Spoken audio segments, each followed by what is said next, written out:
لولا عقمهم تخينوهم كا يمتوا عدم بصدرهم بقبو يحزنوا أنا حجي خمزناتي على إسران سلسلة عامتيس بقى كله ودي إيه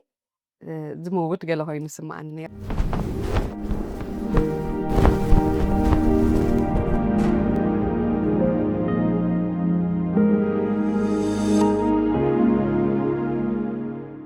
سلام كرات تخطيتي ارتع ميلانيتو كمي تقنيو نايلومي قدم تقاشاي هيلن مخطها سايكولوجيست خوينا هم تلتا أب لزمد إسيات أب بويا فستفل عليه مدوات دما كما قرابيت كوينا مدب كوينا نسلتا هيلن بزي كازي أبزو قرابا قزي زايرت بالمتحف ناب أنببتي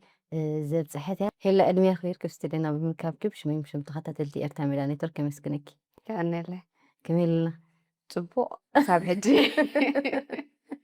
مصحف بمرقتا خمي حالي فوت خام كمي تودي صبو طعم نيرو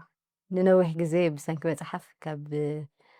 أو هادي ما نيرة حلو كلك أو ما مغنيتها تقبل نيرة أخوان لقناتو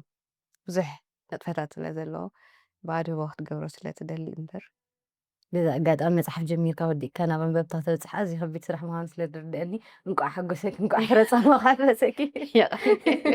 يعني اللي ليلى من استناهيلو بزعبا موت مس موت تتحيز في الأرس معيتات يفقون مجمرته Are you ready to die كتموتي نقطة ما تسدلوت دقي زقرمي بزح مخري نختم مخرم سوات قدم خايم زبزح وخا كم يجرم ينبرو مس من بار استعاز تحسسات رأي مسال زي راخب النير مجمرة جزي مسموت استعاز بس أخي أراخي ونيوتي أكرسعك يا كسبي ودلو هو بده ذاك زين خميت نبر قلم هو بموسخ نختموت كتدالو قلا بزح كستا يكونن كمزي نور جلس أيكونن موت نبوري جن نحنا بزعبا موت كنزاربن كنحسبن كم زي نبور غيرنا سلنا حسبو سلا زفرحنا نسوس تاع باه زي بالسميتات سلا زلو ترجع أي نزاربولن لينا أبقريو كم فرارح يزدقم ماسيل كيتموت إخا تبهال هذه ويون ዝኾነ ሕማም ከይተሓምም እሞ ከይትሰቐ ከይትመውት ገለ እዩ ዝበሃል እምበር ክትመውት ከም ሓደ ዓብዪ ዕድል ገለ ኣይውሰድን እዩ ክሳብ ክትመውት እትደልየሉ ኩነታት ዝመፅእ ማለት እዩ ኣብ ገለ ግዜ ክትመውት እትደልየሉ ኩነታት ይመፅእ እዩ ብፍላይ ብንቡር ክትሞተሉ ትደሊ ኩነታት ይመፅእ እዩ ዓበይቲ ሰባት ገለ ሕጂ ተሪእኻ እዮም ሕጂስ ዋይ ተዝወስደኒ ናብ ስፍራይ ገለ ብልኻ እዮም ሕጂ ወኪልና ገለ ብልኻ እዮም እዚ ሕጂ ክትመውት ትደሊ ኣለኻ ማለት በቲ ንቡር ኣገባብ ኣብ ካልእ ዝሳቀዩ ሰባት ኣብ ጭንቀት ኣብ ወጥሪ ገለገለ ዘለዎ እውን ክሞቱ ይደልዮም እቲ ምክንያት ንቡር ምክንያት ኣይኮነን ክትላቀቅ ናይ እወ ክትሓድን ናይ ምድላይ እዚ ሕጂ ዋላ ብስነ ልቦና እቲ ንቡር ኣተሓሳስባ ኣይኮነን ማለት እዩ እቲ ሸምጊልካ ነቢርካ ኣብ ሂወት ክገብረለን ኢልካ ተሓስበሉ ነገራት ግን ምስ ወዳእኻ ሞት ክትምነ ንቡር እዩ እቲ ኣነ ሕጂ ብዙ ግዜ እዚ ክመውት ሬዲ ስድልው ስለ ገለ ኢልክ ተሓቲትክኒ ባዕልኻ ዘይመፅያትንስ ኣይከዳነክስ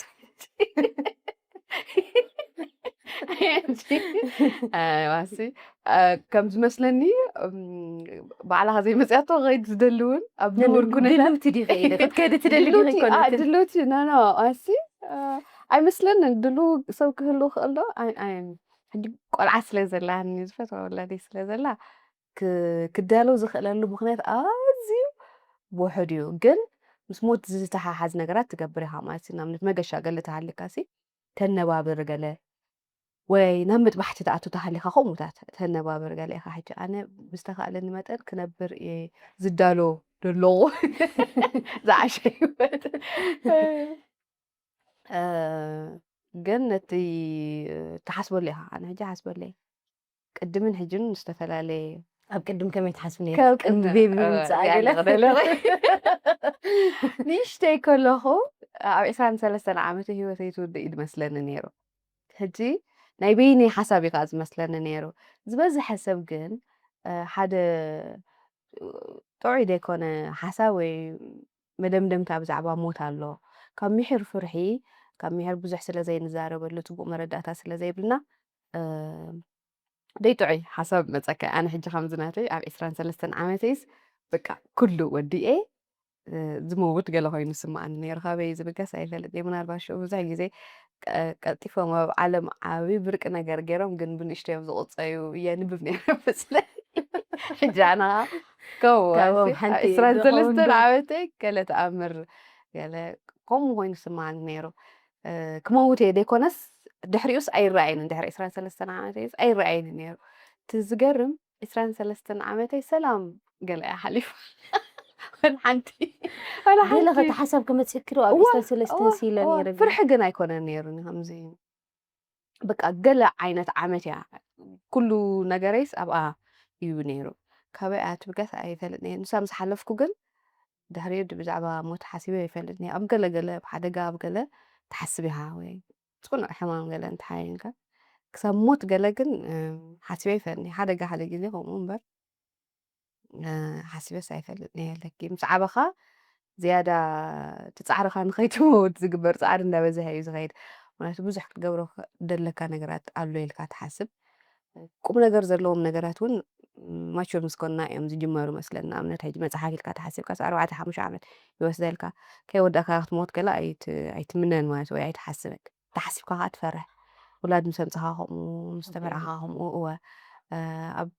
ከምኡ ዓበይቲ ዕላማታት ምስ ሓስካስ ንዕኦም ከተብፅሖም ስለ ትደሊ ንዑ ዘዕንቅፈካ ነገራት ከም ሞት ንኣብነት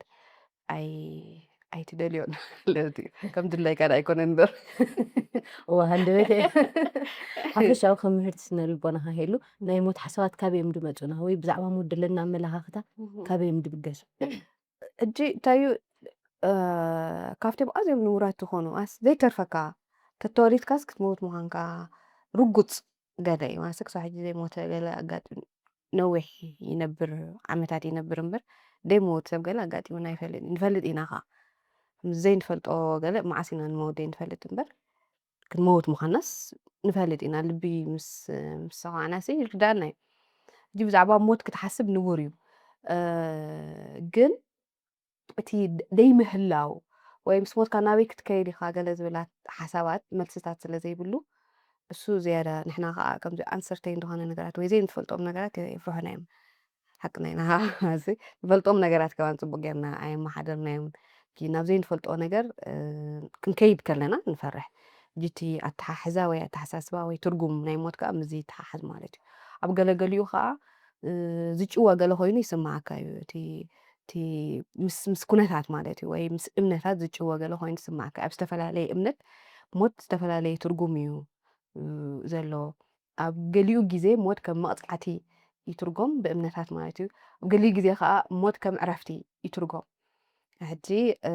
እዚታት ንባዕሉ ኣደናጋሪ ዝኾነ ክስተያት እዩ ደሎ እንታይ ብሓቂ ተሞኪርና ንሂወት ኣብ ሰባቂርና ገለ እንኸዶ ወይ ከዓ እነሕድሮ ዓይነት ኣተሓሳስባ ወይ ትርጉም ናይ ሞት ግን ካብቲ ሓቅነቱ ዝረሓቐ ኮይና ይስማዓኒ ንኣብነት ሕጂ ኣዝዩ ዝሳቀ ሰብ ብሕማም ኣመና ዝተሳቀየ ሰብ ወላ ዓዊልካ ኣይትዛረብ እምበር ክመውት ገለ ትምነ የለ ኢኻ ወይ ስኻ እውን ከምኡ ኣሳቃይ ዝኾነ ሕማም እዚ ሕጂ ኣብ ኩነነታዊ ጉዳይ ዝተመርኮሰ ትርጉም ናይ ሞት ወይ ከዓ ባህጊ ናይ ሞት እዩ እቲ እዚታት ኣሎ ማለት እዩ ካልእ ዘይዝረበሉ ኣርእስቲ ምስ ምዃኑ ንናትካ ዝተፈላለየ ትርጉማት ንክትህቦ ወይ ገለ ደፊሩ ዝተዛረቦ ሰብ ነቲ ናቱ ትርጉም ንክትኣምን ትግደድ ኢኻ ኣይዝረበሉን እዩ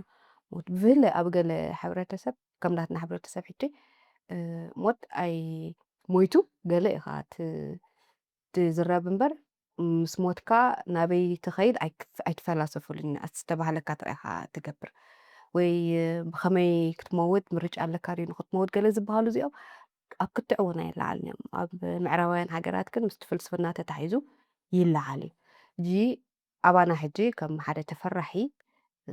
ናቱ መልኣኽ ዘለዎ ገለ እዩ ድውሰድ ከተስተንትን ክትዛረበሉ ገለ ኣይፍቀድን እዩ ንክመውት እዳሎ ኣለኹ ትልካዮ ሰብ ክበካ ዝኽእል ኣነስ ኣብ ዝቐረባ ግዜ ዝሞት ኮይኑ ስማዓኒ ኣሎ ገለ ተይልካዮ በቃ ይወ ኣስገለጥ ዶም ጌርካ ኣለካ ገለ ኢሉ ይሓስብ ማለት እዩ ክመውት ኣይደልኒ ይፈርሕ ተይልካ እዩ ዘይንቡር ኣብ ዝኾነ ግዜ ከጋጥም ዝኽእል ኩነታት እዩ እሱ ግን ከም ንቡር ውሰድ ማለት እዩ ንኸይትመውት ትፈርሕ ገለ ተሃሊኻ ዘይንቡር ነገራት ትገብር ተሃሊኻ ንኸይትመውት ኢልካሲ እዚ ከም ንቡር ውሰድ ሞት ኣብ ዝኾነ ግዜ ከጋጥም ስለ ዝኽእል ክዳልወለኒ ተልካዮ ነትሰብ ግን ብኣንጻሩ እወ ባሲ ዘይንብሩ ጥዕና ኣለዎ ዲዳ እንታይ ደኣ ኮይኑ ብዛዕባ ሞት ትዛረብ ኣሎ ማዕለኻ ሕጂ ብዛዕባ ሞት ኢንተርቪው ክገብር ገለ ምስ በልክዮ ወዲ በዝሐ ሰብ ወሂዳ ብዛዕባ ሞት ኣርእስተታ ኢሉ እንጂ ከምዚታት ኣለዎም ህውስውስ ዝበለ ነገራት ኣሎ ንኣመና ንቡር ነገር ክሳብ ዝኾነ እሞ ከዓ ዓብይ ለውጢ ዋሲ ኣብ መንጎ ዜሮን ሚእትን ኣብ መንጎ መጀመሪ ቁፅርን ኢንፊኒትን ፍልልይ ክህልወና ማለት እዩ ክንነብርን ምስ ሞትና እንደሎ ሕጂ ነዚ ጉዳይ እዚ ከዘይተዛሪብናሎ ወይ ኣገባባቱ ከዘይ ኣመሓዲርናዮ እንታይ ክንገብር ኢና ኣብ ሂወት ኣይርድኣንን ግን ከምዚታት ሕውስውስ ዝበለ ትርጉማትን ኣተሓሳስባን ኣሎ ስምዒትካ ብኡ መንፅር ሕውስውስ ዝበለ ገለ ይኸውን ማለት እዩ ምስ ሞተካ ትፈትዎ ሰብ እንታይ ትገብር ትቕርቀር ኣብ መንጎ ውሽጣዊ ስምዒታትካ ከመይ ጌርካ ተንፀባርቕን ኣብ መንጎ እቲ ባህሊ ዝብለካ እሞ ትርጉም ዘይትረኽበሉ ንገሊኡ እንታይ ትገብር ካብ ትርጉም እዩ ዝርገስ ናብቲ ናይ ካልእ ሰብ ምስ ሞተ ትፈጥረልና ስምዒታት ክንኣቱ ኢና ቅድሚያ ግን ሞት ነቲ ሞት ንምድላው ገሊኡ ሰብ ከዓ ደይክንመውት ኢና ኢሉ ብኣንጻሩ ከዓ ብኣንጻሩ ኣሎ ሕጂ ንፅቡቁ መንገዲ ኢና ደይንጥቀመሉ እምበር ኣብኡ ከዓ ደለ ኣብ ትህኪት ኣብ ትህኪት ከዓ ኣሎ ማለት እዩ ባሲ ዋላ ኣብ ኤክስፐሪመንት ሪኢኻ ብኣንጻሩ እውን ይመፅእ እቲ ውፅኢት ክሰርሕ ዘይደሊ ነዊሕ ክሓስብ ዘይደሊ ገለ ሰብ ከም መምክኔታት ጥቀመሉ ትዘይከውን ሰብሲ ነቲ መምክኔታት ጥቀመሉ እዩ እቲ ናይ ብሓቂ ናይ ምንባር ትርጉም ይርድኦ እሞ ይስራሕ ኣሎ ነዊሕ ክነብር ይደሊ ሎሞ መደበይ ክገብር ኣለዎ ገለ ኢልካ ትሓስቦ ከዓ እታ ሞት ትበሃል ተፍርሖ እያ ብኣንጻሩ ከዓ ኣብ ሕክምና ከይድካ ክትመውት ኢኻ ተባሂልካ ዘሎ ዝፈጥረልካ ስምዒትን ትነብር ኢኻ ተባሂልካ ተስፋ ምስ ሓዝካ ዘለካ ስምዒትካ በቃ ኣብ ፕላሲቦ ኢፌክት ሓደ ግዜ ከምኡ ገይሮም ነይሮም ኣብ ሳይኮሎጂ መድሓኒት ተረኺብዎ ሕማምካ ስለዚ ክትሓዊ ኢኻ ምስ ተባህለ ኣይትመውትን ኢኻ ምስ ተባህለ ነቲ መድሓኒት ወሲድዎ ጠቢዓ ካንሰር እያ ነይራ ጠፊት ካንሰር ሽዑ ድሕሪኡ እቲ መድሓኒት ውዱቕ ኮይኑ ፀኒሑ ፈቲኖሞሲ ውዱቕ እዩ ባሲ ነቲ ሕማም ዘሕውስ ኣይኮነን ሙሉእ ብሙሉእ ዘሕዊ ኣይኮነን ሕጂ እቲ ተሓዊ ከይዲ ሂወቱ ገብር ነይሩ እቲ ዜና ብገለ ርእይዎ ምስ ረኣዮ ከም ብሓድሽ ተራእይዎ እቲ ምልክታት ከይዱ ምስ ተዛረበ ንሕና ኮ ንፍትኖ ኢና ነርና ሕጂ ኣባኻ ሰሪሑ ማለት እዩ ገለ ትብልዎ የማን ሃቢቦም ድሕሪ ቀረብ ግዜ ሞይቱ ሕጂ እቲ ክመውት እየ እንተልካ እውን ክትመውት እውን ትኽእል ኢኻ ማለት እዩ ክነብር እየ ተልካ ክትነብር ትኽእል ኢኻ ማለት እዩ እዚ ከምዚ ዓይነት ኤክስፐሪመንት ከዓ ንከምኡ የርእየካ ማለት እዩ ሕጂ ከም ዝበልኩ እዩ እቲ ኣተሓሳስባና ምስቲ ወሃዮታት ናይ ሓንጎልናን ካልእ ምስ ስፍሓት ወይ ከዓ እዚ ፕላስ ተመጣጥነት ናይ ኣእምሮናን ምትሕሓዝ ስለ ዘለዎ እምነት ወይ ከዓ ትርጉም ናይቲ ንሕና ንሓስቦ ዘለና ነገራት ኣብ ኣተሓሳስባናን ኣብ ሂወትናን ኣብ ምንባርና ዓብይ ምትሕሓዝ ኣለዎ መዓልታዊ ክንመውት ኢና ኢልና ንሓስብ ተንሆንስ ነባብራናስ ከመይ ምኾነ ትብልሉ ዋይ እንታይ ካብቲ ዓራት ምወረድና ደፍርሕ እንተኮይኑ ማለት እዩ ብኣንጻሩ ከዓ ዝሓሸ ሂወት ምነበርና ኢላ ሓስብ ኣነ ሕጂ ንኣብነት ንድሕሪት ምልስ ኢልና ናብ ገድሊ እንተኸይድና ኣነ ሕጂ ካብቲ ድንፅቆነ ነገር ኣብ ከምዚ ዓይነት መከራ ዝመልኦ ሂወት ከመይ ገይሮም እዮም ድፋቅሩ ክሳብ ክንደሑ ነደርእዩ ገሌለ ክሓስቦ ከለኹ ወላ ክሓትም ከለኹ ኣነ እንተፀለልኩ ነይረ ገለ ብሎ ወይ ከዓ ገለስ ምገበርኩ ገለ ብሎ ቀልጢፎም እዮም ነገራት ሪዞልቭ ዝገብርዎ ኣብ ነንሕድሕዶም ዘለዎም ፍቅሪ ካበይ ድመፅእ ድምፁ እዩ ዝብለካ ሕጂ ካብ ምንታይ ድውገስ ፅባሕ ንፍእ ክንብል እንዲና ክንፅዋዕ እንዲና ይብለካ ሕጂ ናብ ሞት ዘሎ ቅርበት ንሂወት ከመይ ዓይነት ትርጉም ትህባ ወይ ኣብ ሂወት ከለካ ክትገብሮም ዘለካ እንታይ ትርጉም ደሎ ስራሕ ክትሰርሕ ከም ዘለካ የማእዝነካ እዩ እዚ ሕጂ ሓደ ፅቡቅ ነገሩ ማለት እዩ እዚ ጥራይ ግን ኣይኮነን ናብ ሂወት ናብ ሞት ስለ ዝቀረብካ ጥራይ ግን ኣይኮነን ትርጉም ዘለዎ ምንባር ትነብር ኣለካ ዲኻ ከዓ ክትመውት ከለካ ከዓ ንትርጉም ዘለዎ ነገር ትመውት ምህላውካ እንተተረዲእካ ከዓ እቲ ምንባርካ ይመዓራረ እዩ ማለት ተመሳሳሊ ኩነታት ኣብ ኮንሰንትሬሽን ካምፕ ናይ ኣይሁድ ጀርመናውያን ክብልዎም ከለዉ ኣብዛ በረኸት ዝተርጎማ ማን ሰርችንግ ፎር ሚኒንግ ከም ቆሎ መሸላ ኣብኡ ሕጂ እቶም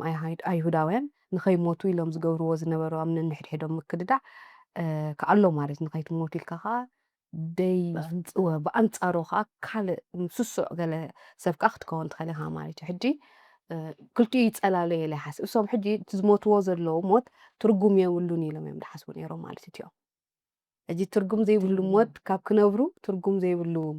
ሂወት ዳርጋ ክነብሩ ይሕሾ ማለት እዩ ሕጂ ኣብቲ ተመፂና ኣብቲ ናይ ብረታዊ ቃልሲ ተመፂና ግን ትርጉም ዘለዎ ሞት ይሞቱ ስለ ዘለዎ ትርጉም ዘለዎ ሂወት ንክነብሩ ከዓ ሓጊዝዎም ማለት እዩ እዚ ሕጂ ትርጉም ዘለዎ ሞት ኣብ ባህሊ ናይ ጃፓናውያን ኣሎ ክብሪ ዘለዎ ሞት እዩ ዝበሃል ናቶም ሕጂ ኣብኡ ደሎ ፍልስፍና ናይ ሞት ሕጂ ኣመና ይበሃል ደብለካ ምክንያቱ ክልተ ነገር ኣሎ ማለት እዩ ትርጉም ዘለዎ ሂወት ኣሎ ንትርጉም ዘለዎም ነገራት ኢኻ ከዓ ክትመውት ትስዋዕ ዘለኻ ማለት እዩ ጅዚታት ምስቲ ዓንቶ ዝበልክዎ ማለት እዩ ምስቲ እንታይ ዓይነት ሂወት ንነብር ኣለና ሞት እንታይ እዩ ንምንታይ ኢና ክንመውት ዘለና ትርጉም እንተልቢስናዮ ንዓና ሰንስቲ ብዘባ ኣገባብ ትርጉም እንተልቢስናዮ ሲ ሂወትና ክፅብቕ ኸለ ኣብ ማወታና ክፅብቕ ኸለ ካብ ዝበለ هلا حجنا فتخاب كالي سب وي كابي فتو كبرات حق قبلنا تموت ኣብ ፋሚልና ሆኖ ኣብ ስድራቤትና መሓዝና ዓርፍና ፈለጥትና ዘጋጥ ሞት ዝፍጠሩ ስምዒታት ሰዋ ሕጂ ንሕና ይንሞት ኒና ተሓሲብና ማለት እዩ ሕጂ ገርመኪ ተመሳሳሊት ፍርሒ ዳርጋ ዝበዝሐ ግዜ ክማን ንሕና ንሞት ገለ ኮይኑ ይስማዓና ንስእላ ሂወትና ኢና ንመርሕ ብፍላይ እንደለ ቅድሳት ሂወት እንተቀይርና ንኣብነት ተወሊድና ሕጂ ሓደጋ ከይጋጥም ሞት ከይጋጥም እንገብሮ ፍርሒ ወይ ከዓ እንገብሮም ቅድመ ምድላዋት ይበዝሑ ካብቶም ኣባና ንገብሮ ማለት እዩ ንሕናስ ኣይብልኖ ካበይ ዝብገስ ሓሳብ ናብ ሓደጋ ከዘይተቃሊዕና ዳርጋ ንሞት ኮይኑ ኣይስማዓና ንሃምዚ ውሁብ ክንነብር ስውሁብ ገለ ጌርና ኢና ንሓስቦ ንኻልእ ግን ኣነ ሕጂ ጓለይ እንድየ ዝሪኦ ክንዲስ ኣነ ኣብ ሂወተይ ዝገብሮ ምጥንቃቕ ኣይኮንኩን ልዑል ምጥንቃቕ እየ ዝገብሮ ኣብ መንጎስ ነፍሰይ ከማን ፍትነይ ካብ ዓቐን ንላዕሊ ደ ድፕሮቴክት ዝገብራ ዘለኹ ድፈርሕ ዘለኹ ገለ ከይትኸውን ሽዑ መዐቀን ናይቲ ዘለኒ ፍትወት ወይ ከዓ ፍቕሪ ክኸውን ንኽእል ሕጂ ኣመና እዩ ዘፍርሐና ንሕና ንፈትዎ ሰብ ከይከደና ኣመና ኢና ንፈርሖ ሕጂ እሱ እንተኸይዱ ወይ እሳ እንተኸይዳ ኸ እንታይ ከጋጥም ይኽእል ሕውስውስ ዝበለ ስምዒታት እዩ ማለት እዩ ሓደ ክመውት ኣይንደልዮና እቲ ዘይንደልዮ ነገር እዩ ዘጋጥም ዘሎ እቲ ከጋጥም ይኽእል ኢና ንሓስቦ ግን ዘይንዳልወሉ ነገር እዩ ዋላ ሓሚሞም ከለዉ ኣይንህቦን ኢና ንሞት ኩሉ ግዜ ሪካቨር ክገብሩ ትርአና ንምነ ዋይሎ ምስለ ትንፋስ መሊስ በገለ ኣይኮኑን መንእሰያት ዋላ ዓበይቲ ኸማን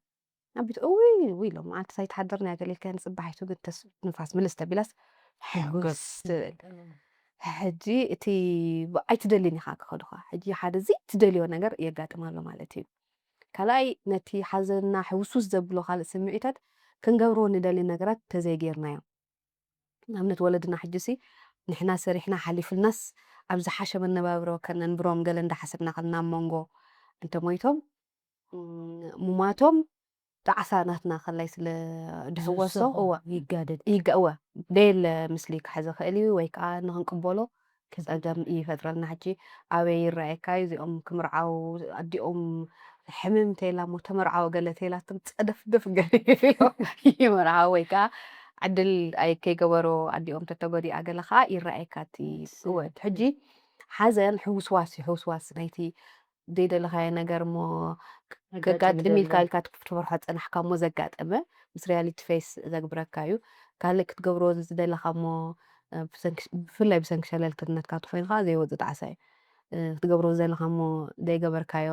ነፍስኻ ትወቕሰሉ ካልእ ብዙሕ ነገራት ሓዋዊሱ እዩ ዝመፅእ ሓደ ስምዒት ገለ ፍርሒ ሕጂ ሓደ ስምዒት እዩ ሓዘን ግን ሕውስዋስ እዩ ሕውስዋስ ናይ ስምዒታት እዩ ሕጂ ናይ የለን እሞ ብሕጂ ክናፍቆ እየ ብዘይብኡ ከመይ ገይረ ክነብር እየ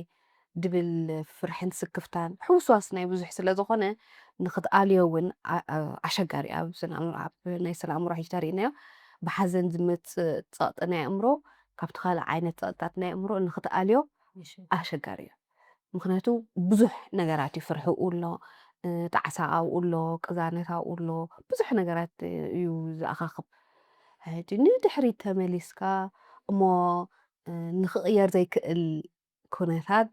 ተቐቢልካ ዳሕረይ ንኽትከይድ ዘሎ ፕሮሰስ ነዊሕ እዩ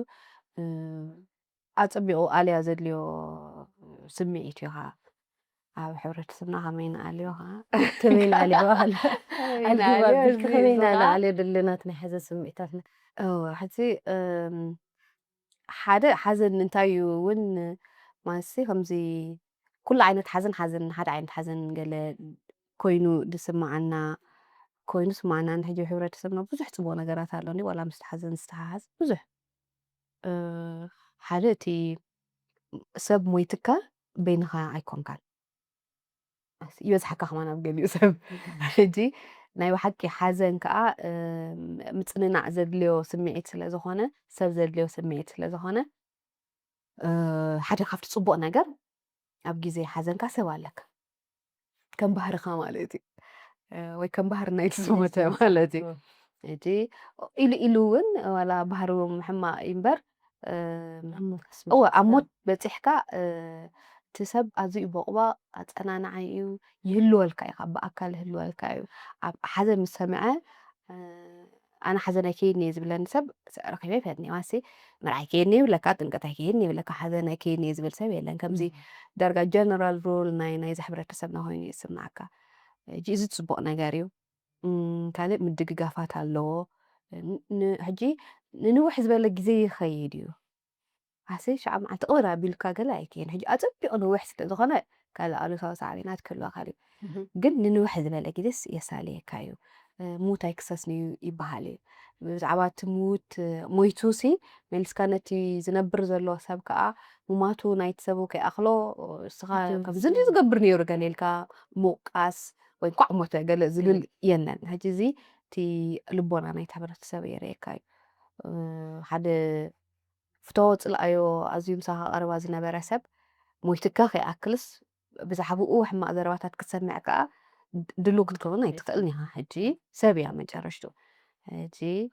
እዚታት ከዓ ፅቡቅ ነገራት ኣለዎ ማለት እዩ በቲ ሓደ ግምጣል እንተሪእናዮ ከዓ ኣፀቢቑ ነዊሕ ግዜ ትወስድ ምስቲ ከተሓዝነካ ኢሉ ዝመፅእ ሰብሲ ዝኾነ ስፔስ ትስእል ማለት እዩ ንስኻስ ክትሓዝነሉ ናይ ባዕልካ ክተስተንትነሉ ትኽእል ስፔስ ትስእል ሰብ ንዓኻ በብሓደ እንድዩ ዝበፅሓካ ደሎ ኣብ ገዝኡ ከይዱ እኮ የስተንትን እዩ ብዛዕባ እቲ ሞት ንዓኻ ግን ኣይተስተንትንን ከተስተንትንካ ኣለካ ማለት ንክትቅበሎስ ገለ ስፔስ ክህልወካ ኣሎ እዚ ሕጂ ይኸልዓካ ማለት እዩ እኮ ሰዓት 5 ሰዓት 6 ይመፅእ እቲ ሰብ ክሳብ ለይቲ ገለ ምሳኻ ይፅንሕ ሕጂ ኮ ናብ 12 እንዳፀረየት ትኸይድ ኣላ እምበር ነዊሕ ግዜ ይኸይድ ነይሩ እዚ ሓደ ካብቲ ፀገማት እዩ ኩሉ ዓይነት ሓዘን ብተመሳሳሊ ልምዲ ክትሓዝንካ እየገድደካ ማለት እዩ ሽዑ ትበኪ ግን ንሓፂር ግዜ ኢኻ ትበኪ ዋሓጦ ዋሓጦ ትበሃል ኣነ ሽዑ ሰብ ምስ መፀ ይበኪ ክትበክስ ኢኻ ትደሊ ግን ዋሓጦ ዋሓጦ ትበሃል ዳርጋ ክትበክሲ ከተውፅኦስ ትኽእለሉ መንገድታት የለን ወይ ይፀብብ ክትበክድ ይደለካ ክትበክድ ይደይብልካ ሰዓት ክንደይ ኢኻ ክትበክር ክንደይ ደቂቓ ክትበክር እዚ ከዓ ኣብ ምሕደራ ናይ ካልእ ሰብ ይኣኽለካ ተይልካ በቃ ሕጂ ካልእ ፅቡቅ ነገር ባህ ድብለኒ ማለት እዩ ምክርታት ኣለዎ ምክርታት ዓበይቲ ምክርካ ንቡር ምዃኑ ገለ ብሽ ናይ ምፅንናዕ ቃላት ኣሎ ባህ ድብል በምስ ሃይማኖቱ ዝኸይድ ስብከታት ኣብቲ ገዛ መፅዩ እቲ ኩነታት እስኻ ንዝሓሸ ሂወት ንክትነብር ክሕግዘካ ከም ዝኽእልካ ኣለዎ ማለት እዩ እስልምና ተኮይኖም ናይ እስልምና ኣለዎም ክርስትና ተኮይኖም ብዝተፈላለዩ ኣለዎ ማለት እዩ እዚ ሕጂ ኣፀናንዓ እዩ ካልእ ግን ኣሎ እዚ በቃ ዘይርዳእካ ናይ ብዙሕ ሰብ ሕግታት ኢኻ ትፀገም ሓንቲ ሰበይቲ ትመፅእ ገለ ትብለካ ሓደ ሰብኣይ መፅእ ገለ ኣለካ ሕጂ ኣሎ ብዙሕ ሕግታት ኣሎ ናይ ብዙሕ ሰብ ገፅ ኢኻ ትርኢ ሕጂ እቲ ሓዘንተኛ ሓዘኑ ድዩ ክገብር ወላ ነቲ ሕግታት ናይቲ ኣብኡ ዝመፅእ ዘሎ በብዝተፈላለየ መልክዑ ከካይድ እዚ ነታ ሓዘንተኛ ኣብ ግምት ዘእተወ ኣይኮነን ዝበዝሐ ኮይኑ ዝስማዓኒ ካልእ ሓዘንተኛ ክገብሮም ዝግብኦም ነገራት ኣለዉ ዝበሃል ኣሎ ኣይፀርን እዩ ክዳኑ ኣይቅይርን እዩ ክሽፈን ኣለወን ፀጉረን ገለ ሕጂ ኣብ መፃፅቃ ክህልዎ ይኽእል እንድዩ ግን ቀጥታ ምስቲ ኩነታት ኣብዚ ግዜ እዚ ብፍላይ ክትተሓሓዘልና ኣይክእልን ኣሎ ንዓና 6 ወርሒ ክትወፅእ ኣይፍቀዳ እንታ በዓል ቤታ እንተሞይቱ ከመይ ጌራ እያ ክትነብር 6 ወርሒ ከዘይወፅያ ቀደም ኣለይቲ ጎረባብቲ ገለገለ ነይረን ካልኣይ ኣድልዎ ከ ኣሎ እዛ ኣድልዎ ብኩሉ እንድያታቱ ሰበይቲ ሰብኣያ ተሞይትዋ ኣይትወፅን እያ 6 ወርሒ ሰብኣይ ግን ፀገም የብሉን ክወፅእ ክእል እዩ ረብ ገሊኡስ ቀልጢፉ እውን ክምርዖ ይግደድ ብዘይ ሰበይቲ ክምርዖ ኣይክእልን ተባሂሉ ሕጂ ክነብር ኣይክእልን ሕጂ ኩሉ ነናቱ ኣመፃፅኣን ትርጉምን ኣለዎ ኣብ ገለ ግዜ ከዓ ኣስርሑ ክኸውን ይኽእል ሕጂ ግን ንሕና ተቐዲ ሂወትና ቀይርናዮ ኣለና ከይሰራሕና ክንነብር ንኽእል ዓይነት ሕብረተሰብ ኣይኮነን ምዚ ሕጂ ኣብ መንጎ እቲ ባህሊ ክንዕቅቦ ድዩ ኣለና ወላ ካልእ ናትና ገባብ ዲና ክንገብር ዘለና በቲ ፅባቐኡ ከይሃሰና ማለት እዩ ኣብዚ ዝተበልና ኮይኑ ስማዓኒ ዝተቐርቀርና ገለ ኮይኑ ስማዓኒ ሕጂ ሓደ ካብቲ ዝገርመኒ ኣብ ቀዳማይ ኮኑ ነርና ኣብ መርዓ ሕጂ ዕድመ ፀሓፊ ኣብ ሞትካ ከምኡታት ነገራት ክትኣታተዋ 50 ሚእቲ ቅርሺ ተፅሕፍ ገለ እንተይኮነ ወላ ከምኡ እንተኾነ እውን ፀገም የብሉን ግን ብስሩዕ ክትሕግዘሉ ትኽእል ነቲ ስድራ ቤት ክህሉ ኣለዎ ማለት መርዓ ተዳሊኻ ኢኻ ትኣትዎ ሓዘን ግን ተዳሊኻ ኣይኮንካ እንትኣትዎ ኣዝዩ ሃንደበታዊ ነገር እዩ ኣብቲ ሕብረተሰብ ዝግበር ኣሎ ቋሪጣ ትልምን ገለ የሳልየካ እቲ ሕብረተሰብ ግን ኣብኡ ዝወፅእ ፋይናንሳዊ ወፃኢታት እልቢ ዘይብሉ እዩ ሰብ ተጎዲእካ ከይኣኽለካ ሃንደበት እሞኻ ከይተዳለኻ እዚ ሕጂ እዚ ኣመን ክሕሰበሉ ዘሎ ብከምኡ ኢኻ እቲ ወጋዕታት ክቋረፅ ዝድለ ዘሎ ሕጂ ኣብቲ እምነት እኮ ብዙሕ ኣይመገደሰን ነይሩ ኪድ ኢልካ ኣብታ ንፅጉም ትሕግዘሉ ነቲ ስድራ ቤት ብዘይ ሓሲተ ዝኸውን ነይሩ እኮ ኣይምተፀልአን እቲ ወጋዕታት እንተኸየደ ነይሩ ፀገም ምስቲ ወግዕታት ዝመፅእ ወፃኢታትን ሓልኪ ናይ ግዜን ሓልኪ ናይ ጉልበትን ሓልኪ ናይ ፋይናንስን እዩ ፀገም ዘምፅእ ዘሎ ሕጂ እዚታት ክሕሰበሉ ኣሎ ንቡር ኩነታት ክሳብ ዝኾነ ንቡር ዝኾነ ልምድታት ክንገብር ኣለና ብፍላይ ምስቲ ቅዲ ናይቲ ኣነባብራና ማለት እዩ ሄሎ ኣፍታ ናይ ሓዘን ምውፃእ ስምዒታት ክትብልዮ ዝፀናሕኪ ስኸም ስነልቦና ከመይ ጌርና ሓዘንና ተውፅና ምክንያቱ እቲ ምዕባይ ድዩ ወይ እቲ ሓዘንና በትኒሕና ዝርድአና ዶ ይምውታ ናብ ካልእ ሳዕቤናት ከይመርሓና ዶ እንታይ እዮም ከክመፁ ዝኽእሉ ብኡ ሳዕቤናት ሕጂ እቲ ኣብዚኣ ከዓ ከብላ ዝደሊ ንኩሉ ዓይነት ሞትሲ ተመሳሳሊ ልምዲ ኢና ንኸዶ ዘለና ሕጂ ንኣብነት ዓብዪ ሰብኣይ ወዲ ሚእትን ገለን እንተዓሪፉ ተመሳሳሊ ግባብ ትኸይድ ማለት እዩ 12 ገለገለ እንዳበልካ መንእሰይ ተተወፂካ ወይ ቆልዓ እንተሞይትካ ከዓ ከምኡ ማስ ኣብ ገለ ኢኻ ትቀያይር እምበር ተመሳሳሊ ወፃዕታትን ኣለዎ ማለት እዩ ሕጂ ኣብዚ እቲ ዓይነት ሓዘን ከዓ በበይኑ እዩ ዓይነት ሓዘን ከዓ በበይኑ እዩ ንሕና እንድዕ ክንፈርድ ኣይንኽእል ኢና ወዲ ሚእቲ ድሓን ኳ ወዲ 20 ግን ገለ ትብለሉ ክስተያት የለን ግን ካብኡን ናብኡን እቲ ወዲ ሚእቲ ኣብ ሂወት ብዙሕ ኣኮምፕሊሽ ገይሩሉ ኢልካ ስለትሓስብ ኣብኡ ትገብሮ ዓይነት ቅድን ኣብ መንእሰይ ወይ ቆልዓ ትብሎ ዓይነት ቅድን በበይኑ እዩ ብኡ መንፅርካ እቲ ከመይ ጌርካ ስምዒታትካ ተመሓድሮም ወይ ከዓ ሓዘንካ ናብ ንቡር ስምዒት ትመልሶ ከዓ እዚ ከዓ በበይኑ እዩ ማለት እዩ ሕጂ እቲ ሓደ ሰብ ዘማእኸለ ናይ ስምዒት ምእላይ ክህልሎ ኣብ ገሊኡ ነቲ ሰብ ስፔስ ክህወሃቦ እንተደልዩ ንኣብነት ክበኪ እንተደልዩ ክበኪ ብካልእ ኣገባባት ክወፃሉ ዝኽእል ኣገባባት ተሃልዩ ክህሉ ነፍሱ ከኣልየሉ ዝኽእል ኣገባባት ክተኣታቶ ቀዳማይ ነገር ካልኣይ ኣብዚ ግዜ እዚ ንሕና እቲ ወለዶና ዳርጋ ከምዚ በኻይ ገለ ኣይኮነን ዘሎ ተረከት ቀደም ሰብ ኣልቅስ ኢሉ ናብ ንቡር ሂወት እዩ ዝምለስ ኣብዚ ሕጂ ግዜ ግን ብዙሕ ዳይላማ ስለ ዘለና ንሕና እዚኦም መንእሰያት ማለት እዩ ብዙሕ ክንገብሮ እንደሊ ነገራት ወይ ከዓ ምስቲ ሰብ ክንገብሮ እንደሊ ነገራት ስለ ዘሎ ተዘይጌርና ተተቆፂና ብዙሕ ሓዘን ኣለና ማለት እዩ ክንፅሕፍ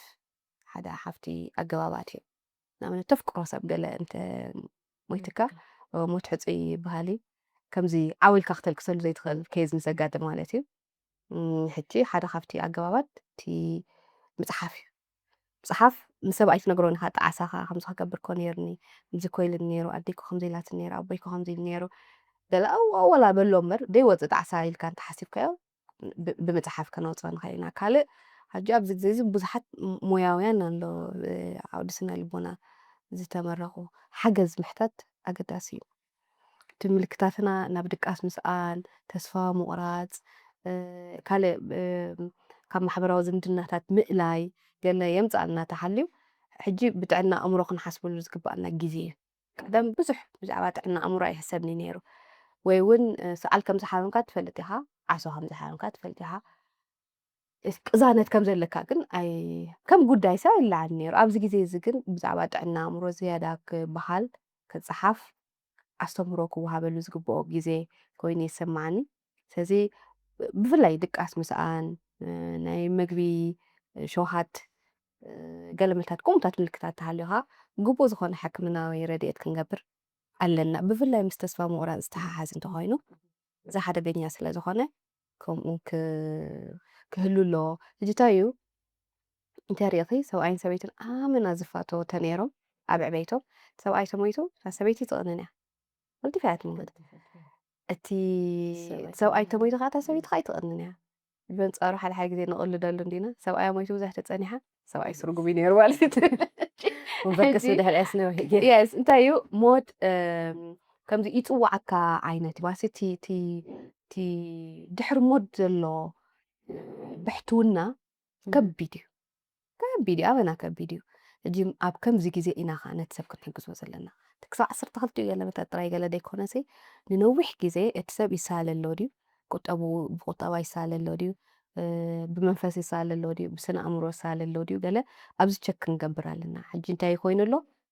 ተኸዶ ኣብታ ቀብሪ ትቐብር 12 ካ ትኸይድ ድሕሪኡ ዳሃይ ተገብርን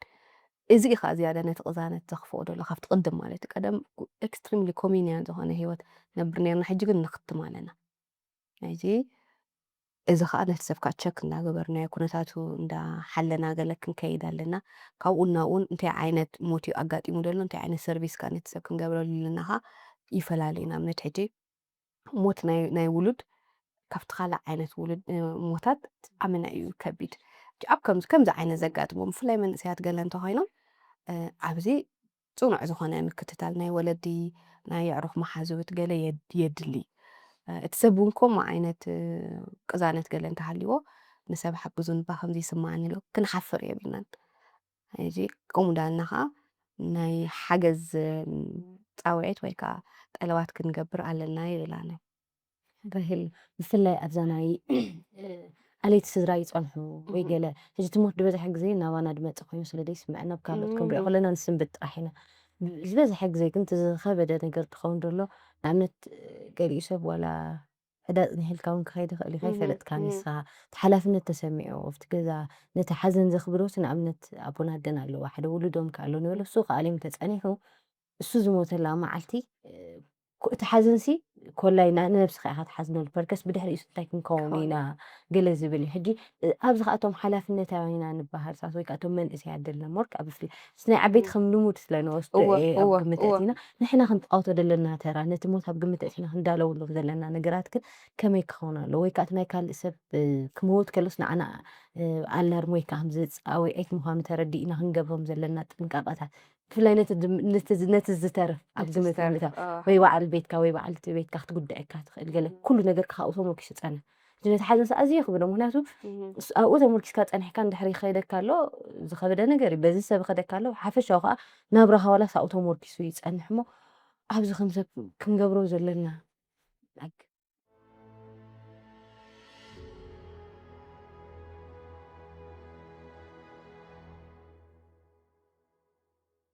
እዚ እንታይ እስካ ዘኪርክኒ ናይ ኢንሹራንስ ኣድቨርታይዝመንት ከምዚታት እዮ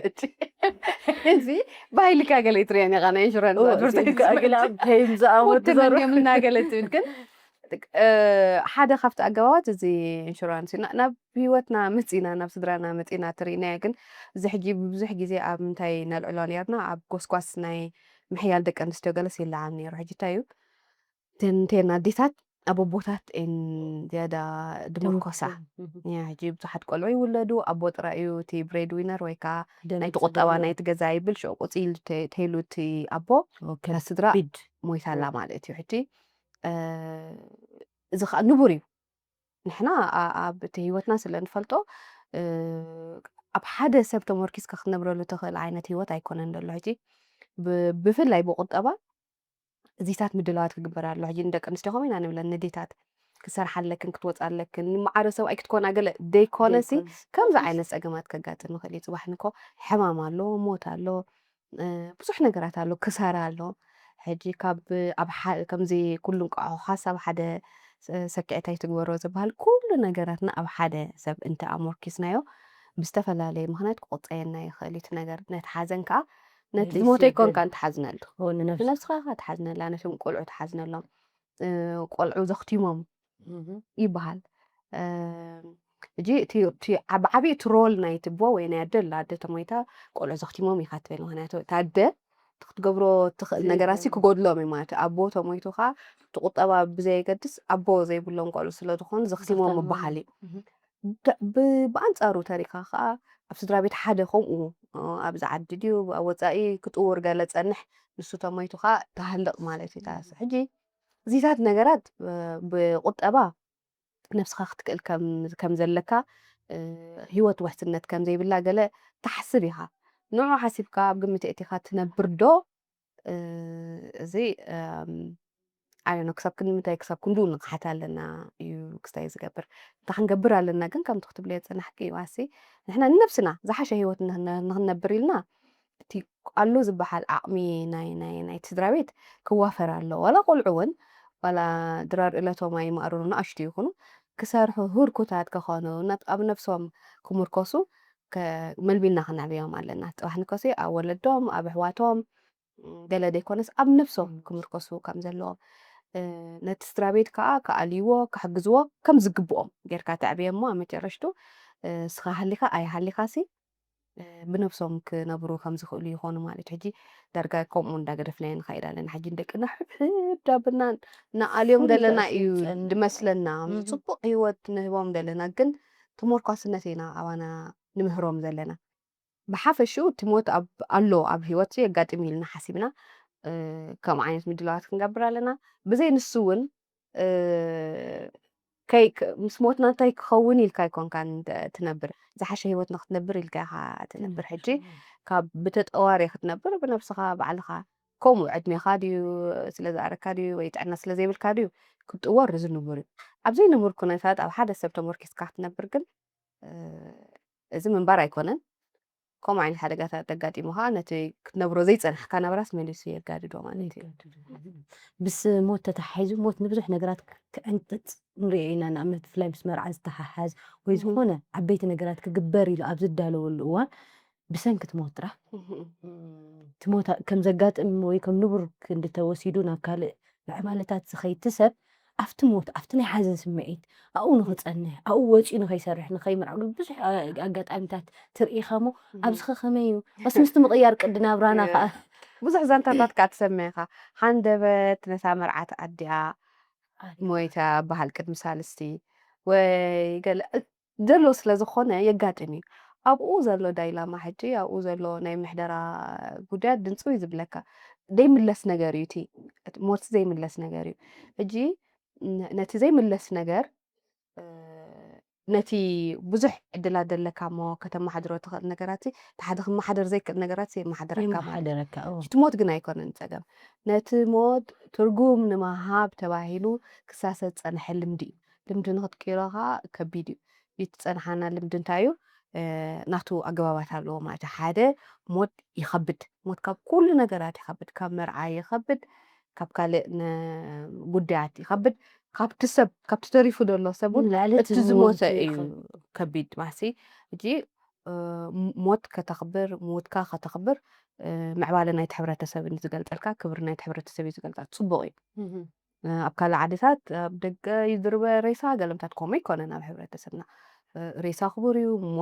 ሙት ክቡር እዩ ሰብሲ ሰብኣውነቱስ ኣይግህሰስን እዩ ዋላ ሞይቱ ከሎ ግቡእ ኣቀባብራ ኣለዎ ስርዓት ኣለዎ ክብሪ ኣለዎ እዚ እቲ ስልጣነ ናይቲ ሕብረተሰብ ገልጸልካ እዩ ሕራይ ጽቡቕ ግን ምስኡ ተሳስዩ ዝኸይድ ልምድታት ግን ንምንባር ዓንቃጺ እንተኾይኑ እዚ ክሓሰበሉ ኣለዎ ጃሃንደበት እንተጋጢሙ ሞትሲ እታ ቀብሪ ንድሕር ጽባሕ ኢታ ንሶኒ ንሶልስ ክትከውን ትኽእል ፀገም የብላን እታ መርዓ ተወጢናላ በታ መርዓ ደይ ትኽየድ ተልካዮ እቲ ሰብ ክሳይ ዝገብር ወይ እውን እታ ዝሞተት ኣደ ውላዳ ክብርዖ ኣመና ትደሊ ነይራ ልክዕ ምስ ሞተት እሞ እሳት ከምኡ እያ ትብህግ ነይራ እሞ ምስ ሞተት እወ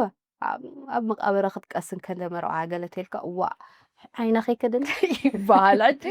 ኣይልክ እንተ ተመርዓ ዓይና ክትክደልሲ ባህጋሲ እወ ክትቀስን እያ ከምኡ ምሽ ኣሎ ቀሲንካ ሬስት ኢን ፒስ ዝበሃል ብእንግሊሽ ማሲ ቀሲኑ እወ ብሰላም ሞቱ ከስተማቐር ሰብዚ እቲ ዝበጎ ዝነበረ ነገራት ኢኻ ክትገብር ዘለካ ሕጂ ልምድታትናሲ ንምንባርና ንምዕባልና ንዕቤትና ይድግፉ ድዮም ደሎ ዋላ ይጻብኡ ኣለዎ ኣብዚ ክንሓስበሉ ኣለና ሕጂ ጽቡቕ ነገር የብሉን ማለት ኣይኮነን ግን ዝተጋነነ ካብ ወፃኢታት ጀሚርካ ካብቲ ልምድታት ጀሚርካ ካብቲ ሕግታት ጀሚርካ ብፍላይ ኣብ ደቂ ኣንስትዮ ዝግበር ሕግታት ወፃኢ እዩ ሂወት ክትቅጽል ኣለዋ ንምንባር ዝምችኣና ልምድታት ኢና ክነዕቢ ዘለና ብፍላይ ኣብዚ ግዜ እዚ ከዓ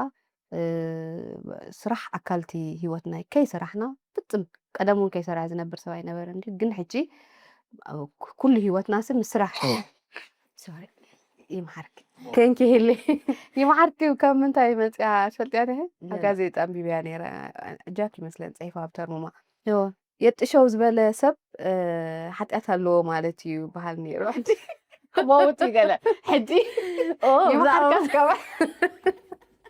እጂ ይምሓርክ ናይ ባሓቂ ኣሜን ኣሜን ሓንቲ ዕድታዊ የሎ ማለት እዩ ሕጂ እቲ ልምድታት ኣብ ናይ ሞት ኣብ ናይ ሓዘን ጥራይ ኣይኮነን ኣብ ብዙሕ ኣለና ልምድታት ከነመዓራርዮ ዘለና ሕጂ ንክንሰርሕ ንክንዓቢ ምቹእ ዝኾነ ሂወት ንክንነብር ልምድታትና ይጻብኡና ተሃልዮም ክንሓስበሎም ኣለና ናይ ሓዘን ልምድታት ብፍላይ ናይ ክርስትያን ሃይማኖት ልምድታት ከበድቲ ብዙሕ ሕግታት ኣለዎም ብዙሕ ጠለባት ኣለዎም ብናቶም ሪፍሌክሽን ርኢና ወይ ከዓ ነፀብራቕናቶም ርኢና ከዓ ኣብቲ ዝነብር ዘሎ ሰብ ብጀካ ብኽነት ካልእ ውፅኢት ኣነ ኣይርእየሎም እየ ዘለኹ ከምዚ ስቕ ኢለ ለውጢ ስለ ዝደሊ ገለ ከዓ ኣይኮንኩን ብዙሕ ወጋዕታት ናይ ሓዘን ገለ ርኢ ኣለኹ ብስነኣእምራዊ ፍወሳ ይህብዶ ኢለ ክሪኦ ከለኹ ስነኣእምራዊ ፍወሳ ዘይህብ ክፋላት ኣለዎ ፀቕጢ ዝፈጥረሉ ነቲ ዝተርፍ ደሎ ኣሎ እዚአን ክዕረያ ኣለዋ ምክንያቱ ሓዘን ከቢድ እዩ ንዑ ፋይናንሳዊ ወፃ ናይ ግዜ ብኻነት ካብ ባህግታትካ ምትራፍ ገለ እንተእቲኻሉ ሰብ ከይፀንሐ ድሕሪ ትሞት ክስዕብ ይኽእል እዩ ስለዚ ኣብ ወቄታትናን ልምድታትና ምክላስ ከድልያ ናይ ሕረይ ጽቡቕ ህሊ ምስ ሓዘን ዝተሓሓዝ ብዙሕ ከም ክንዛረበሉ እውን ወይ ከዓ ከምዚ እንዲ ክኸውን ዘለዎ ገይካ ርእይቶ ኣብ ዝወሃበሉ ዝበዝሐ ግዜ ከምቲ ክትብል ፀናሕኪ ነቲ ሞት ዝለዓለ ተራ ወይ ከዓ ነቲ ሞት ዝለዓለ ተራ ስለ ዝወሃብ ምስቲ ሞቱ ዘሎ ንክትመውት ዝግድዱካ ብዙሕ ዓይነት ሕግታትን ኣካይዳት ልምድታትን ኣለዉ እዚ ከዓ ምስቲ ሕጂ ዘሎ ቅዲ ነባብራና ከዓ ዝኸይድ ኣይኮነን ንባዕሉ እውን ስራሕ ክትብል ፀናሕ ገለ ቢዝ እንድሕር ገይሮ ነቲ እምሮኻ እውን ካብቲ ናይ ሓዘን ስምዒታት ቁርብ የፋኽሰልካ ክኸውን ይኽእል እዩ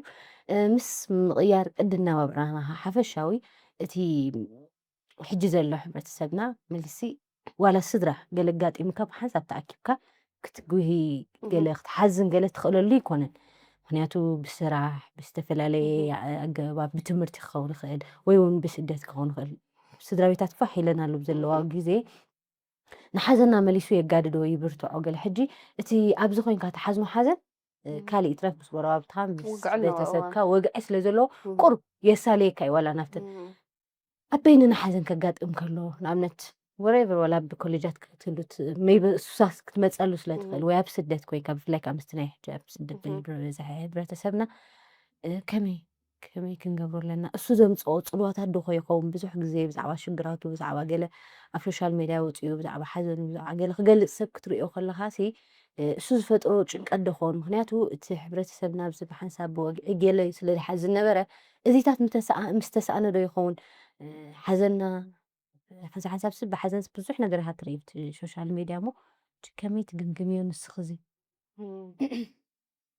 እቲ ናይ ሶሻል ሚድያ እኳ ካልእ ክስታይ ድዩ ኣንሲ ንሕና ሕጂ ብባህርና ኣብ ኣደባባይ ወፂኻ ምዝራብ ምልቃስ ገለ ኣይፀንሐን ኣብ ወፃኢ ሃገር ዘሎ ሰብ ስለ ዝስእን ገለ ዝብል መረዳእታ እውን የብለይን ምክንያቱ ቀደም ነዊሕ ኣሎ ኤርትራዊ ካብ ዝስደድ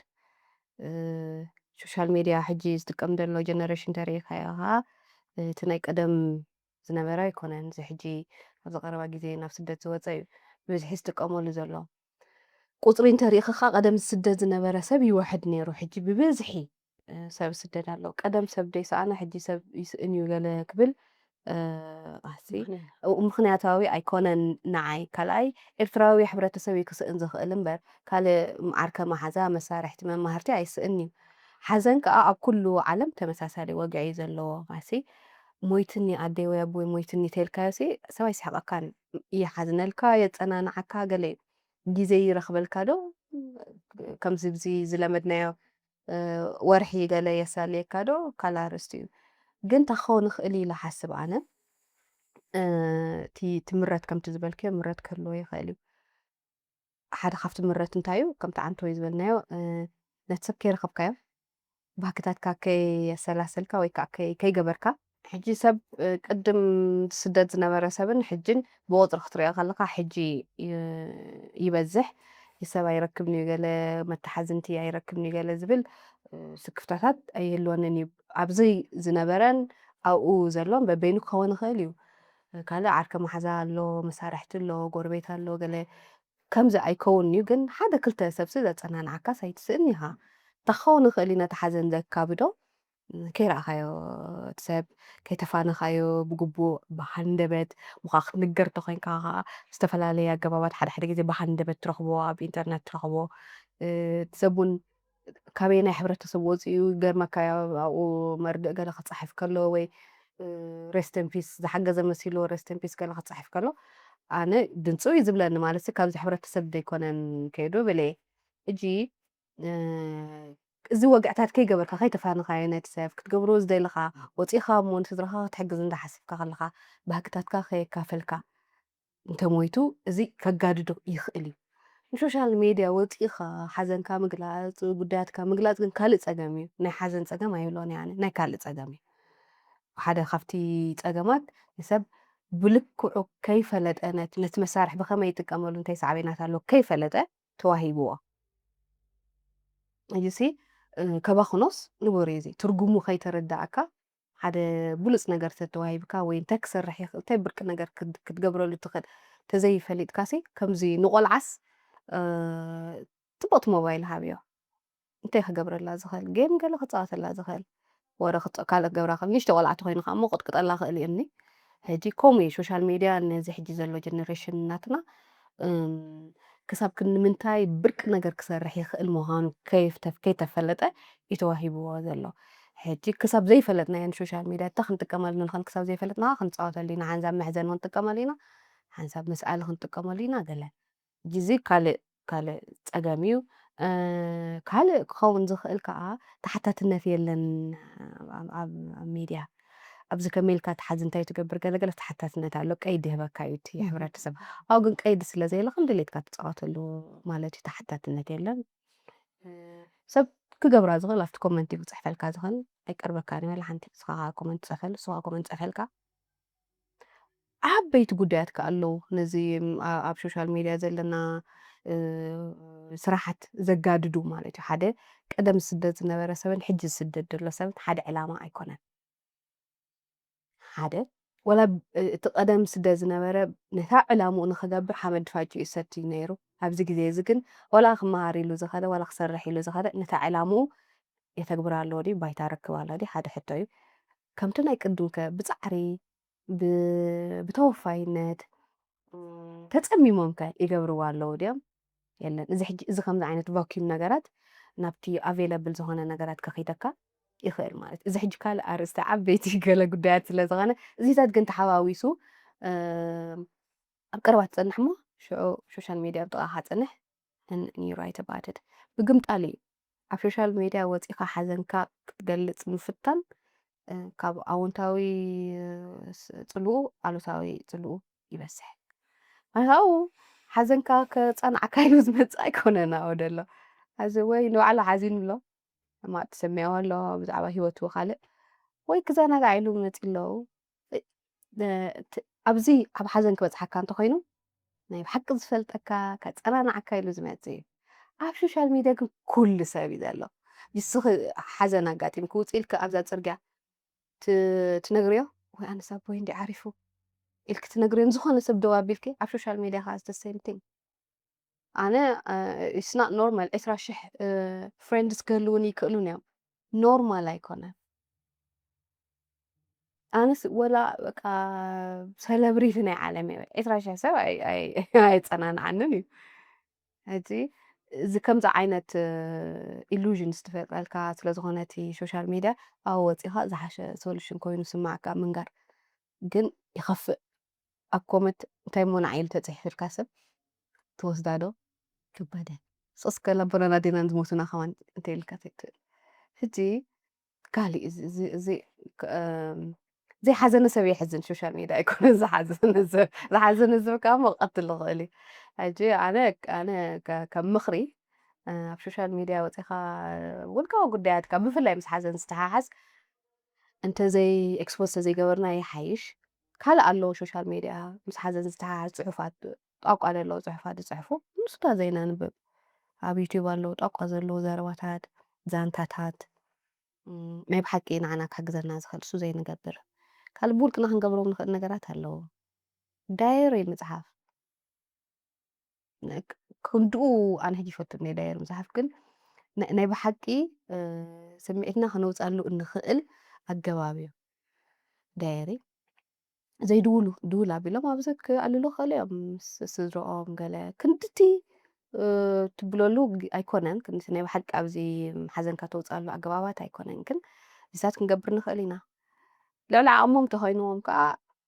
ይምፁ ዓዶም ስድረኦም ብግቡእ ይሕዘኑ ኣይኖ ወርዳን እዩ ክብደት ኣለዎ እቲ ሂወት ገለ ግን ግዜ ፈሊኻ ንኸምኡ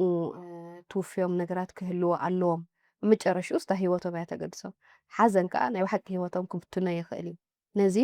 መደብ ጌርካ ድሕሪ 6 ወርሒ ድሕሪ ዓመት እዩ ዝመፁ ከሎ መፁ መቓብር ስድርኦም ይርኡ የውፅኡ ማለት እዩ ቀብሪ ወይ መቃብር ምርኣይ መዓር ክንደይ እዩ ቁባፀት ድፈጥረልና ከምኡ ባህል እዩ እንኳዕ ቀብሪ ርከበ እንኳዕ ተፋነወ ገለ ምፍናው እንድያ ፍናው እያ ሕጂ ታያ ከሎ እንድዩ ዝሓሸ እታ ትበሃል ከማን ንሳ ኣፈርክቡ ትበሃል ኣፈርክቡ በሃል ትዘርክብ የርክብ ተዘይኮይኑ እታ ቀብሪ ከዓ ሓውሲ ኣፈርክቡ እያ ዋሲ ተኣምን ማለት እዩ እቲ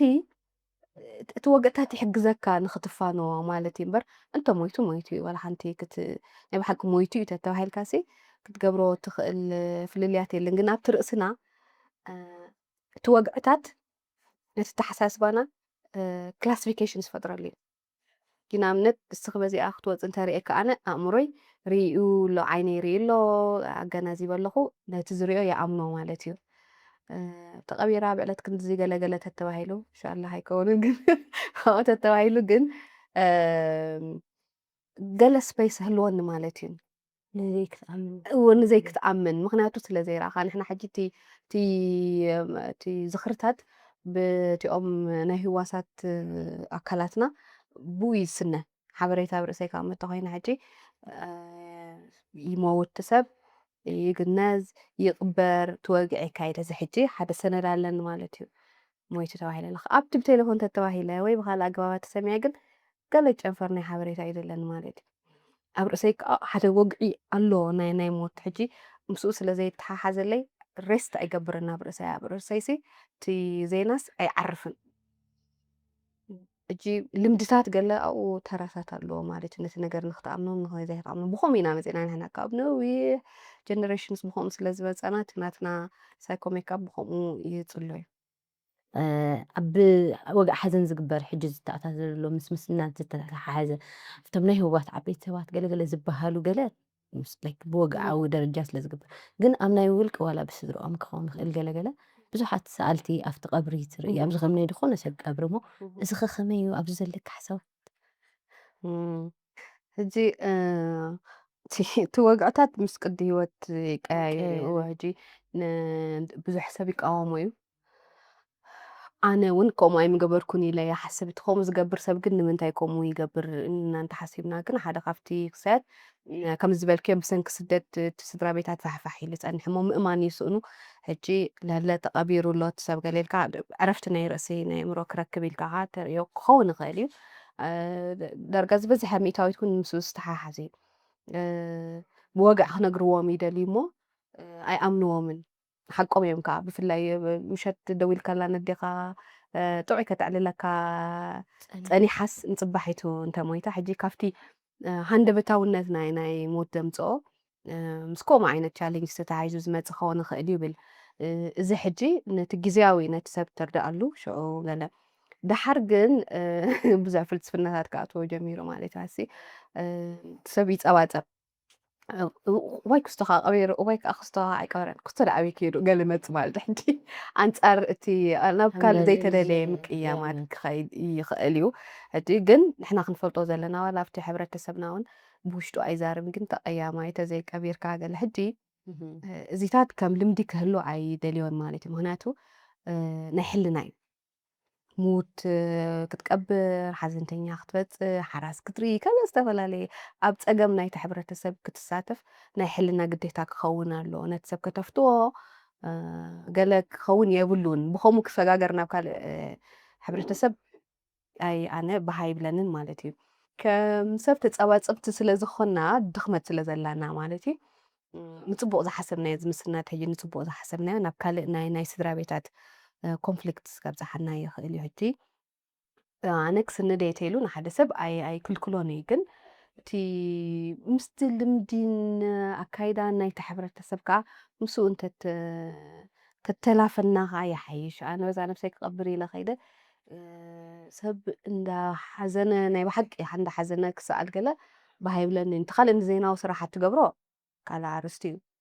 ክስነድ እንተደልይዎ ከዓ ነታ ሸዓ ዘላ ወግዕ ጥራይ ክትከውን ካልእ ቀንጠመንቲ ኣብኡ ከይኣትዎ እላቦ ውልቃዊ ባህጊ ክሳብ ዝኾነ ከዓ ርእይቶ ጥራይ ክትበሉ ትኽእል። ኣብ ሓዘን ከዓ እንታይ ኣሎ ዘይንቡር ስምዒታት ይፍጠሩ እዮም። ሕጂ ነቲ ሓዘንተኛ ሲ ከምዚ ክትገብር የብልካን ገለ ክትብሎ የብልካን ኢለ ኣምን ኣሲ ክተማእዝኖ ክትሕግዞ ገለ ኣለካ ገለ ግን ኣብ ዘይንቡር ኩነታት እዩ ደሎ ኣብ ዘይንቡር ኩነታት ደሎ ሰብ ንቡር ነገር ክገብር ኢልካ ብዙሕ ተዘይተፀበኻ ከማን ይሓይሽ ቀደም ኮ ይናፀያ እዩ ነይረን ከተርድእ ኢልካ ትኸይድካ ኣኺልካ ያው ነፄን ዝገጥፋ ከዓ ሕጂ ዘይንቡር ኩነታት እዩ። ሕጂ ኣብ ዘይንቡር ኩነታት ደይንቡር ልምድታት እውን ክኣቱ ይኽእል እዩ። እዚ ሕጂ ብልዝብ ብምብህሃት ገለ እዩ ክመዓራረ ዘለዎ እምበር ክትነቕፎ ክትቃወሞ ገለ ኣይትኽእልን ኢኻ ንምንታይ ከምኣ ገይርዋስ ኣይትፈልጥ ኣብ ብዙሕ ስምዒታት ዘይንቡር ነገራት ንገብር ኢና። ሓዘን ከዓ ካብተን ካልኦት ዓይነት ስምዒታት ሱር ዘለዎ ከቢድ ገለ ስለ ዝኾነ ኣብኡ ዘይንቡር ነገር ክገብር ትፅበዮ ኢኻ ኣልግባብ ኢለ ምስኣኻ ኣብ ስነ ጥበባውያን ከዓ ህዋ ሰባት ኢና ኢልና ንሓስቦም ናይ ስነ ስርዓት ኣገባብ ኣተሓዛዝና ኣብ ገሊኡ ፍልልይ ትርኢ ኣብ ገሊኡ ተኣሽሙ ይኸውን ገለ እዚ ኸ ከመይ ተኾነ ብፍላይ ነቲ ዝተርፍ ከቢድ ስለ ዝኾነ ነቲ ዝኸደ ደይኮርስ ነቲ ዝተርፍ ሰብ ግን ናይ ክስቶ ዳ ከምዚ እንዲ ተገይሩ ናይ ክስቶ ዳ ከምዚ ተገይሩ ዝብል ሕልና ስለ ዝፈጥር ኣብዚ ብኸመይ ጥንቃቐ ኣገባብ ተሓዘና ይሓይሽ ትብሊ? ሕጂ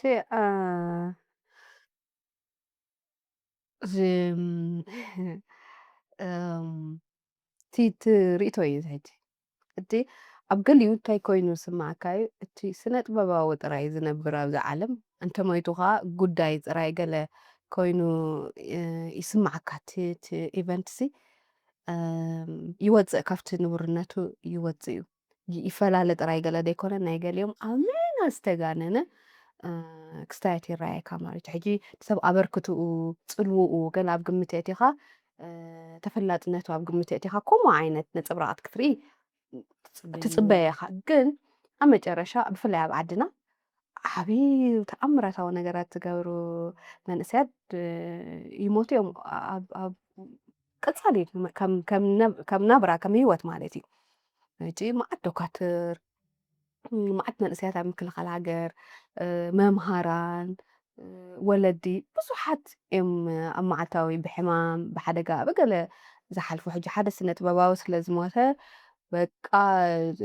ኩላትካ ተኣኪብካ ገለ ገለ ዝግበር ነቲ ንቡርነት ናይቲ ሓዘን ካልእ መልክዕ ይህቦ እዩ። ሕጂ ኣብኡ በፂሕና እቲ ንገብሮ ዘለና ፅልዋ ከም ዘለዎ ክንሓስብ ኣለና ማለት ስነ ጥበባውያን ኣነ ተኣኪቦም እንታይ ክገብሩ ይደሊ ወግዕታት ከፀብቑ ድሕሪ ሓዘን ዘሎ ወግዕታት ዝያዳ ተሰጋጋሪ ክገብርዎ ገለ ዝያዳ ዝምነ ተዋስኦ ኣይኮነን ሓዘን ሓደ ሰብ ሞይቱስ ኢኻ ትቐብሮ ዘለኻ ኣብኡ ዝግበር ገልጠምጠም ትርጉም የብሉን። ናይ ብሓቂ ስነ ጥበባዊ ምሽ ጥበብ ዘለዎ ሂወት ክንመርሕ ምሽ ይደልየና ኣሎ ሰብዚ ድሕሪ ሞት ዝገብሮ ስነ ምግባር እዩ ንዓይ ትርጉም ክህበኒ ዝኽእል። ሓደ ቅድሚ ሞት ዘሎ ከዓ ዝምድናታት ከዓ ካብ መዐከን ወስዶ ማለት እዩ። ሕጂ እቲ ሰብ ምስ ሞተ ካልእ ኣርስቲ እዩ። ሕጂ ባህ ድብለኒ ናይ ስነ ጥበባውያን ኣብዚ ግዜ ዝሪኦ ዘለኹ በሊ ኣብ ነንሕድሕዶም ዘሎ ምትሕጋዝ ብፍልላይ ይሃሎ ካልእ ኣርስቲ እዩ። ሓደ ስነ ጥበባዊ ተሓሚሙ ከቢድ ሕማም ተሓሚሙ ንሓግዞ ነዋፅኣሉ ገለምታት ስርዓት ክኣትዎ ኣለዎ። ሕራይ ግን እዚ እዩ ናይ ስነ ጥበባውያን ፅቡቕ ሰናይ ተግባር ኮይኑ ዝስማዓኒ። እቲ ብሓዘን ዝግበር ወድኽድኽ ኣነ ብዙሕ ካብ ኣከዳድና ጀሚርካ ኣብኡ ዘሎ ሾኦፍ ኮይኑ ይስማዓኒ ብቕንዕና ማለት እዩ። ኣስንሕና ልምድና ኣለና ኣከዳድናና ኣለና ፀሊም ብዙሕ ኣይንኽደን ኢና ሰብ እንታይ ይብለኒ ንብል ኢና ኣለዎ ወጋታት። ሕጂ እዚ ተዘይተፀየቐ የሓይሽ ማለት እቲ ፅቡቕ ነገር ብፅቡቕ ተኸደ የሓይሽ። ኣብ ቅድምን ድሕርን ዘሎ ወግዕታት ግን ኣብኡ ዝያዳ እወታዊ ዝኾነ ልምድታት ክገብሩ እዩ ናተይ ርእቶ። ስቲል ግን ዝነውልቀ ሰባትን ገለን ባህጊ ስለ ዝኾነ ኣብኡ እወካ ዋላ ሓንቲ ክትገብሮ ትኽእል ኢኻ ክትበሃሃለሉ ጥራይ ኢኻ ትኽእል። ህልያ መወዳእታ መደምደሚ ሓሳብ መወዳእታ እንታይ ይብልኦም ኣይትሙትኒ ይበሃል። እዚ ኣነ እቲ ሓዘን ሙሉእ ብሙሉእ ሕማቕ እዩ ሕማቕ ስምዒት እዩ ገለ ኣይብልኒ። ከም እዚኣ ተረሲዕካ ሞት ትረሳዕካ ምሽኻ ትበሃል ፅንፃ ይነግሩኻ እሞ ሕጂ ደይማት እውን ፅቡቕ ምኾነ ኢለ ኣይሓስብኒ። ንሕና ስንኳዕኒ ሞት ምኾንና ገለ ንእሽተይ ሓፍትላትኒ ሕማቕ ግብሪ ገለ ሰብ ተሪኣ ዋይ ሰብ ሞት እኳ ክተርፎ ገለ ትብለካ። ሕጂ እቲ ሞት ዝበሃል ክፍራሕ ክፅላእ ገለ ኣለዎ ገለ ኣይብልን። ትርጉም ዘለዎ ሂወት ክንነብር ግን ኣለና ይብል። ሕጂ ንቡር ስለ ዝኾነ እቲ ንቡር ምዃኑ ኣይተርፎን እዩ። ኣብዛ ሓሰብናዮ ወይ ኣብዚ መደብናዮ ዕድለኛታት ተኾይና ከምዚኦም ዓበይቲ ወለድና ኣብ ግዜና ክንመወት ኢና። ቅድሚ እውን ክንመወት ንኽእል ኢና። ግን እቲ ሕጃ ዘላትና እዛ ሕጂ ነብራ ዘለና ኢና። ሕጂ እታ ክንነብራ እትግባኣና በታ ዓቕምና ክንነብራ ዝሓሸ ኮይኑ ይስማዓኒ። ዓሲክ ድሕሪቱ ሞይትና ክብሪ ዘለዎ ሞት ክኸውን ንኽእል ኢለ ይኣምን ማለት እዩ። ሄሉ ስለ ግዜኺ ስለ ሓሳብኪ ብሽመይን ብሽም ተኸታተልቲ ኤርትራ ሚድያ ኔትወርክ ካብ ልበይ ደመስግነኪ። ኣብ ካልእ ኣጋጣሚ ብካልእ ኣርእስቲ መፂኺ ሞያዊ ዝኾነ ሓሳባት ከተካፍለና እንዳተላበኹ ስለ ግዜኻ ካብ ልበይ የመስግነኪ። ክብረት ይሃብለይ። የቐኒየለይ ኣነ እውን። ክቡራት ተኸታተልትና ከምዚ ክትዕዘብዎ ዝፀናሕኩም ኣብ ሞትን ሓዘን ዘተኮረ ዕላል ምስ ክኢላ ስነ ልቦና ሄለን መኸታ ዝገበርና ዕላል ነዚ ይመስል ነይሩ። ንዘለኩም ሓሳብ ርእቶ ኣብ ቦታ ኮመንት ከተስፍሩልና እንዳተላበኹ ኣብ ቀፃሊ ብካልእ ትሕዝቶ ክሳብ ንራኸብ ሰሰናይ